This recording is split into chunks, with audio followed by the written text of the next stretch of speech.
Hey guys, after watching Rent, one thing that I noticed was that a whole bunch of people came out at the curtain call that weren't in the play. It turns out those people were actually in the film version of Rent, which was kind of cool that they came out and sung the kind of cool song of the play. It was kind of cool to see that. As for two values that were represented in this play, one of them I think is survival, epitomized by Roger. He just wants to write a song. He doesn't want to make sure he doesn't spread his disease. Just write the song, and that's all he wants. He just survives in that instance.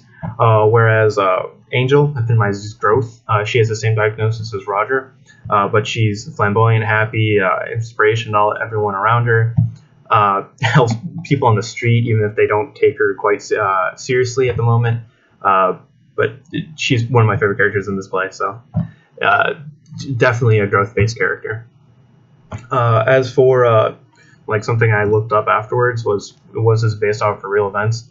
No, there's a few things taken from real events, like the riot, the homeless riot in the Van Line was based off of a riot in the East Village, and then the restaurant they went to was a real restaurant that's closed down now.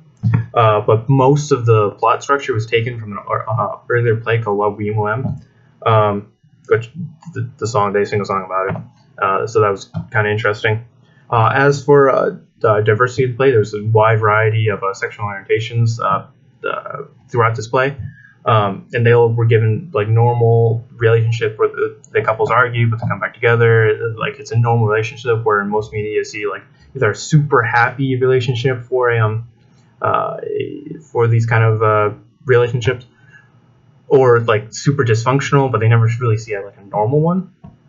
The only thing that I would say maybe reinforces a bad stereotype is Maureen as character is a bit promiscuous, which might be something I honestly don't know, but it could be a stereotype for bi characters in media. But I don't really know enough about it. But it's just something I thought should be mentioned.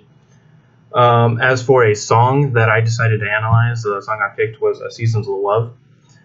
It's the beginning of the second act, and it really shows. It highlights what's to come almost.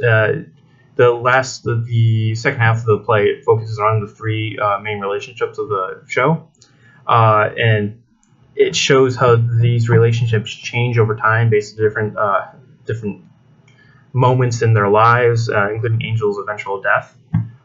So it really sets up these relationships as this is what we're going to follow for the rest of the play. And as for questions that I had about the play, whose side are you on? I know that they're trying to make the landlord be a bad guy, but throughout the play I was kind of rooting for him. It was definitely a dick move to try to kick them out for them to try to stop the protest. But other than that, he seems to be the only one who's actively pursuing his goals, whereas everybody else is falling into them. I don't know. I just found that character more sympathetic than the play I think was trying to make him out. And as for like the time in this play is really hard to follow. Could you guys follow it? Because I had some trouble.